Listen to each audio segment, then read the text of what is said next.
Vamos abrir nossa Bíblia em Lucas capítulo 13, verso 18. Jesus disse: a que é semelhante o reino de Deus? E a que o compararei?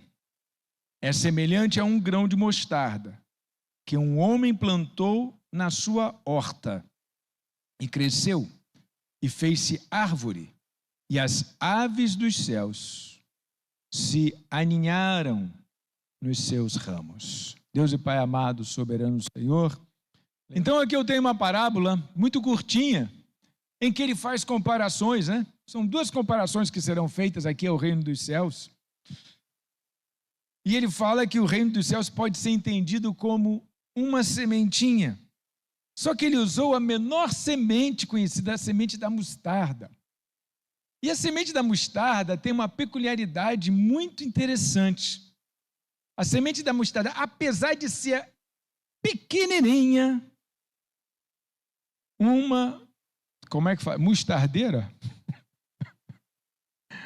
Uma planta que dá a tal de mostarda, que eu não me lembrei de ver qual era o nome dela. Essa planta cresce até 3 metros, ela vira uma árvore.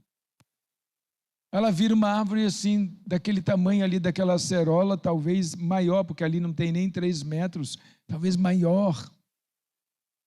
E fala que esse homem plantou no meio das hortaliças. Não foi nem no meio assim de um pomar. Hortaliças, a gente sabe que hortaliça é tudo pequenininho, né? Alface, couve, são as hortaliças. Ele plantou ali no meio das hortaliças. E aquela menor semente de todas vai virar uma grande árvore e vai se destacar muito. Qual é a mensagem que Jesus está dando?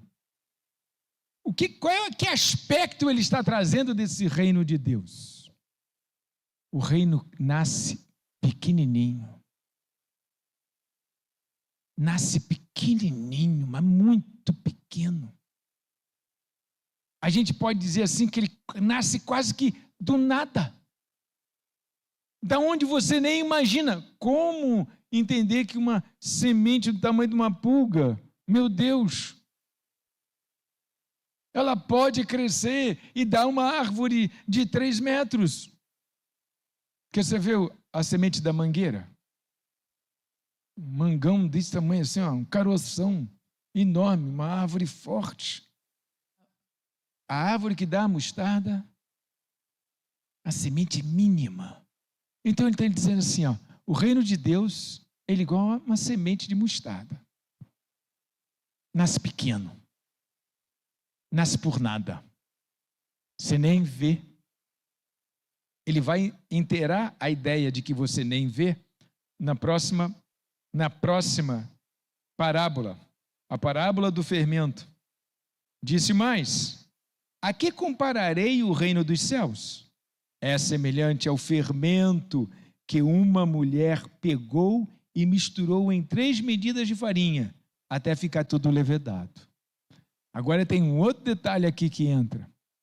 Primeiro, que a semente é pequenininha, mas você ainda vê. Agora, aquele pozinho do fermento, quando você joga lá, aquilo some tudo. Misturou e sumiu tudo. E gozado que a gente não vê crescer, né? Deixa lá, tapado, e aí quando volta, mas como assim? No tabuleiro estava bem rente, mas agora estourou, agora cresceu, agora multiplicou. Então, 2 aspectos do reino de Deus. Nasce pequeno, discreto, não é visível aos olhos naturais, não é visível, leva tempo, demora, leva tempo, mas uma característica: cresce. Se é de Deus, cresce. Se é de Deus, progride. Se é de Deus, aumenta. Se é de Deus, multiplica. Se é de Deus, aparecem outras pessoas. Se é de Deus, floresce. Se é de Deus, prospera. Se é de Deus, pode ser uma sementinha pequenininha. Vai virar uma árvore grande. Vai virar uma árvore. Por isso que a gente cantava aqui, irmãos, nos galhos secos de uma árvore qualquer, onde ninguém jamais pudesse imaginar, o Criador fez uma flor a brotar. Era assim que eu me sentia naquela época, uma sementinha, um galho seco. Ah, mas tinha um terreno enorme. Mas não, o que adiantava um terreno enorme? Não tinha gente para fazer. Mal tínhamos pessoas para puxar na enxada. Pequenininhos. Mas se é de Deus, pode demorar o tempo que for. Se vem do Senhor, não tem como resistir. Porque o reino de Deus está sempre em expansão, ele está sempre em crescimento. O Cristo está dizendo, vocês querem saber se uma coisa é de Deus? Se essa coisa é de Deus, veja se ela cresce. Espera o tempo. O tempo vai dizer, vê se prospera. Vê se aumenta. Vê se fica robusto. Não dá para pensar sobre o reino de Deus o contrário. É o reino de Deus, mas ficou cada vez mais minguado. É o reino de Deus, mas ficou cada vez mais... É o reino de Deus, mas...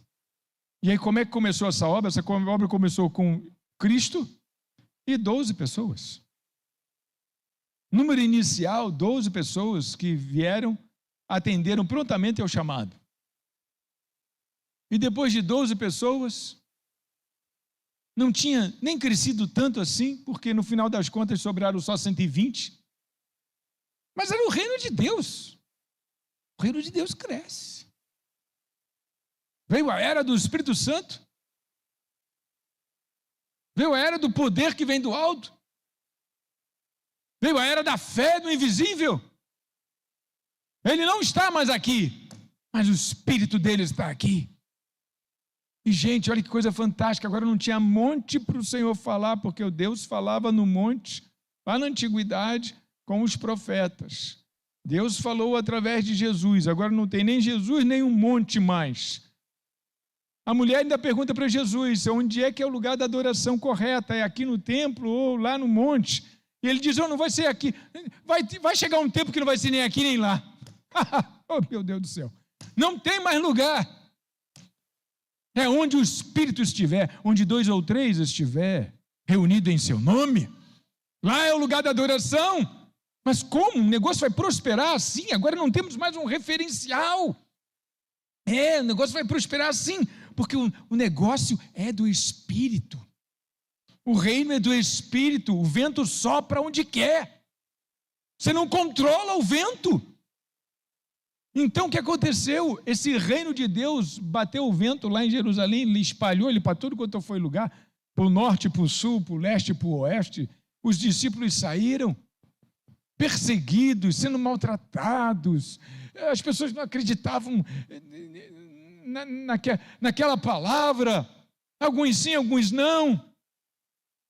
Essa obra foi de vento em popa, de vento em popa. Meu filho, a igreja é a empresa que nunca faliu. É a instituição que nunca faliu. Empresa falando nos moldes dos séculos, de 21. Mas antes disso não existia empresa. Antes disso existiam as pessoas fazendo seus negócios. Existia sim instituição. Sim, a família sempre foi uma instituição. A igreja, quando passou a existir, era uma instituição. O Senado era uma instituição, o governo era uma instituição, a igreja, uma instituição que nunca desapareceu da face da terra. Reinos caíram, eram instituições. Pessoas, grupos, pensamentos desapareceram, eram instituições.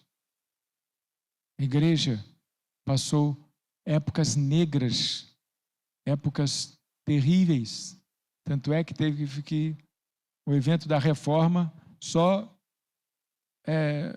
só ratifica que alguma coisa precisava ser consertado. Lá no século XVI. Ratifica isso.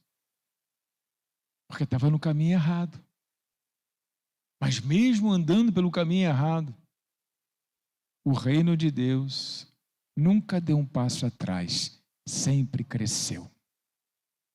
Sempre vai haver, nas épocas ruins, sempre vai haver o remanescente, que vai guardar a palavra, que vai esperar no Senhor, que vai ficar em oração quieto na sua casa. Não está na hora de a gente botar o nariz lá do lado de fora, não, porque César está fazendo muita coisa errada aí, mas sempre o remanescente vai existir, porque o reino de Deus tem uma característica: ele sempre cresce, e inclusive ele cresce muito bem em situações adversas. Ele nasceu em situações adversas, ele nasceu quando ninguém esperava que ele nascesse. Tanto não esperavam que as pessoas que deveriam estar esperando pelo Cristo, quando o Cristo apareceu, não estavam mais esperando, nem acreditaram que era ele. Então, ele nasceu em situações adversas. A adversidade não pode ser um problema para a igreja. A dificuldade não pode ser um problema para a igreja. Você tem que olhar a dificuldade como vitamina. Tá difícil? Então tá bom para a gente, né? Porque a gente é o povo do milagre. Se tá difícil, tá bom. Desafia. Vamos ter esperança. Se tiver tudo mil maravilhas, como é que fica a nossa fé? Repara como quando as coisas estão pretas é quando você ora mais. Se você não for assim, então você não é daqui. Cuidado que daqui a pouco te botam na cruz também, então. Quando as coisas estão difíceis, quando aparecer um negócio penoso, difícil, ai meu Deus, uma doença incurável, ai meu Deus, a pandemia, ai meu Deus, aconteceu isso, aconteceu aquilo, e aí a gente fica perto de Deus, a gente para até de pecar, né, irmão? Não vamos fazer mais aquele negócio não, o negócio está pegando, mas eu não vou fazer mais pecado não, tal, porque tem que ficar junto com o Senhor agora, o negócio está difícil. A gente se aproxima mais de Deus. Quem foi que disse que a dificuldade faz mal para o crente, só faz bem? Quem foi que disse que a perseguição é terrível? Não, do ponto de vista espiritual é maravilhoso. Você está perto do Senhor?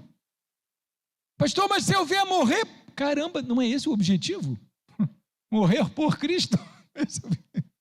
Não é esse o objetivo? Está reclamando de quê? Tem uma meia dúzia de pessoas que pensam exatamente assim como eu. E porque esse pensamento persiste, o reino cresce. O reino cresce, o reino lastra. Cresce sem ninguém ver direito. Igual fermento na massa. Como pode aquilo? Igual o grãozinho de mostarda. Então, queridos irmãos, se você quer saber se algo é de Deus mesmo, observa se cresce. Porque se é de Deus, passou o tempo, tem que estar diferente. Passou o tempo, tem que estar maior, tem que estar melhor, tem que estar maior, tem que estar mais pesado, tem que ter mais gente, tem que ter mais prédio, tem que ter mais estrutura, tem que ter mais. O reino de Deus como uma porta estreita. Aí Jesus diz assim no verso 22 em diante: Jesus passava por cidades e aldeias, ensinando e caminhando para Jerusalém. E alguém lhe perguntou: Senhor, são poucos os que são salvos? Jesus respondeu: esforcem-se por entrar pela porta estreita, pois eu afirmo a vocês que muitos procurarão entrar, mas não conseguirão. Quando o dono da casa se tiver levantado e fechado a porta, e vocês do lado de fora começarem a bater, dizendo: Senhor, abra a porta para nós, ele responderá: não sei de onde vocês são. Então vocês dirão: comíamos e bebíamos com o Senhor. Além disso, O Senhor ensinava em nossas ruas. Bom, gente, com quem ele está falando? Ele está falando com um judeu e está falando do povo judeu. Quem ensinava nas ruas era ele, que ensinava nas ruas de Jerusalém. Este perguntou sobre a salvação: Senhor, são poucos os que são salvos? E Jesus viu a grande oportunidade de falar do futuro daquelas pessoas que não seriam salvas. Por quê? Porque estavam com o coração duro, rejeitando a vinda, a primeira vinda, rejeitando o Messias prometido. Então eles vão dizer: como assim? Comíamos e bebíamos com o Senhor, além disso o Senhor ensinava em nossas ruas. Mas ele dirá a vocês: não sei de onde vocês são, afastem-se de mim, vocês todos que praticam o mal. Ele fez a declaração. Sabe por que vocês vão ficar para trás? Porque vocês praticam o mal.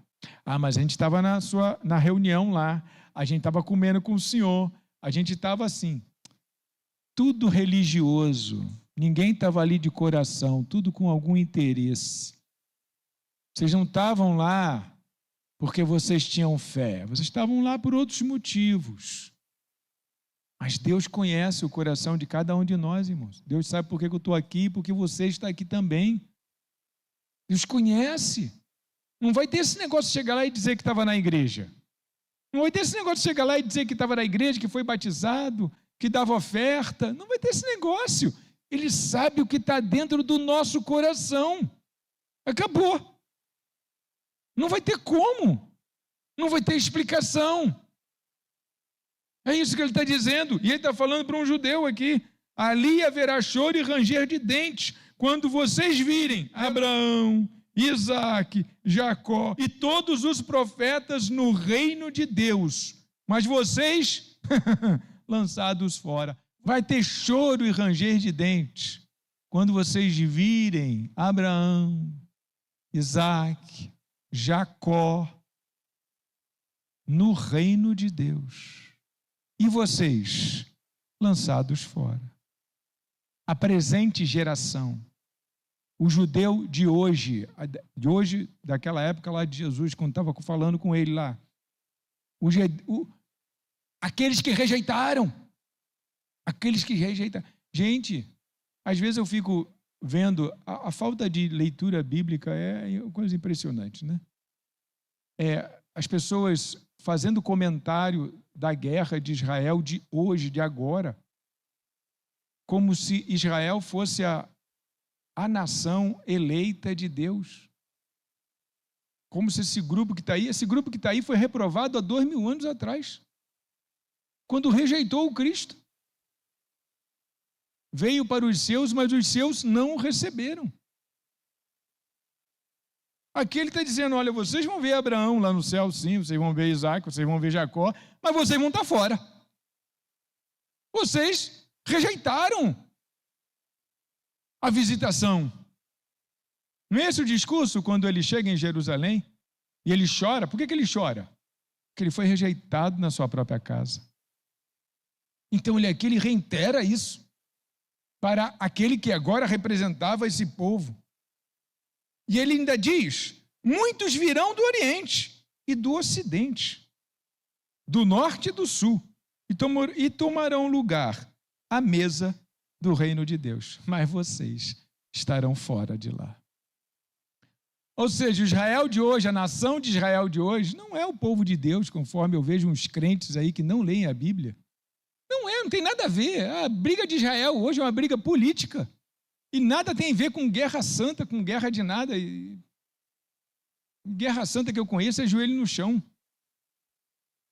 Não tem nada a ver com isso. Israel de antes, o Israel de Abraão, o Israel, Jacó, Isaque, o povo da promessa, o povo que esperou, mas não viu a promessa. Esse povo que era contemporâneo de Jesus, eles estavam lá, viram a promessa e rejeitaram. É isso que ele está dizendo aqui. O reino de Deus não é para quem rejeita o reino. O reino de Deus é para quem aceita. Quem aceita o quê? Quem aceita o que Cristo veio fazer. Quem reconhece, quem se curva a isso. É para esse o reino de Deus. Para quem não pratica o mal, é para esse o reino de Deus. E por isso que muitos virão do Oriente e do Ocidente. Vai estar cheio de gente que vocês chamam de gentio por aqui. Vai estar cheio de gente fora dessa linhagem que vocês conhecem por aqui, no reino de Deus.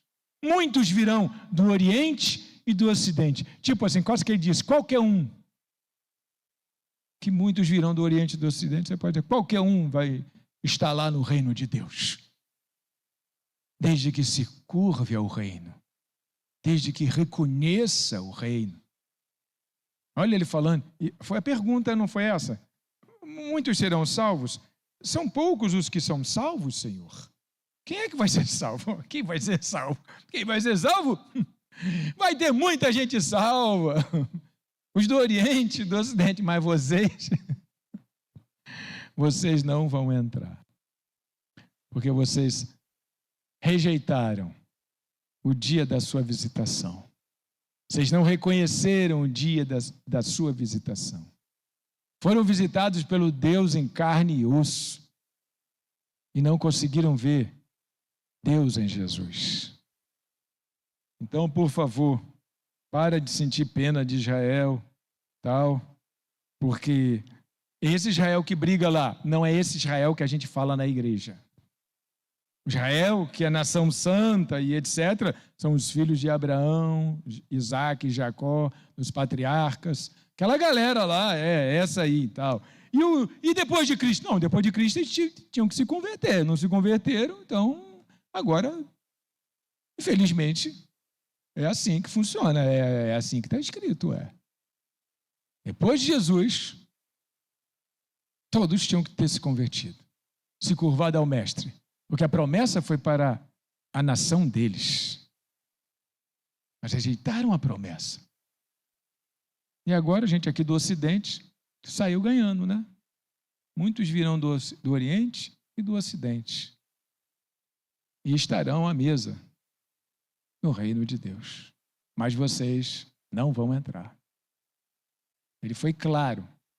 Ele aqui não estava falando por enigma. Ele estava falando claramente, na bochecha, ali. Então, queridos irmãos, eu, refletindo em casa, estava vendo o quão é importante a gente reconhecer, ler a palavra e reconhecer esses conceitos para a gente não ficar falando bobagem por aí. E para a gente também se alegrar quando a gente vê prosperidade na nossa vida. Tem umas pessoas que eu conheço, bem de perto, não são daqui não, tá? Mas elas trabalham, elas ganham dinheiro, mas não prosperam. É uma coisa impressionante. Estão sempre precisando. Sempre reclamando que a vida está ruim. Sempre dizendo, eu trabalho de manhã para comer de tarde. Mas há quantos anos eu te conheço trabalhando de manhã para comer de tarde? Ainda não saiu disso. Aí você fala, que negócio está ruim. Não está ruim, irmãos. Tem serviço para fazer, faz o serviço. Mas não tem. O devorador leva, o mundo leva, as coisas levam, depois fica de olho grande na minha vida. Fulano é muito trabalhador. Gente, não é isso que faz a diferença. O que faz a diferença se você é cidadão do reino. Se você é cidadão do reino, isso é que faz a diferença. Não é que você é muito trabalhador. O que faz a diferença é se você está no reino. Porque Deus abençoa aqueles que são abençoadores. Quem está no reino abençoa o outro. Quem está no reino tem características que são aplaudidas pelos anjos nos céus. E aí não tem jeito, prospera. Lógico, demora. Lógico, é uma sementinha que vai virar uma árvore, mas tem que esperar o tempo disso acontecer. Lógico, cresce muito. Desse jeito. Então eu convido você para nunca abandonar esse reino, tá? Não pense que você é muito esperto e que os seus negócios vão de vento em popa por causa disso.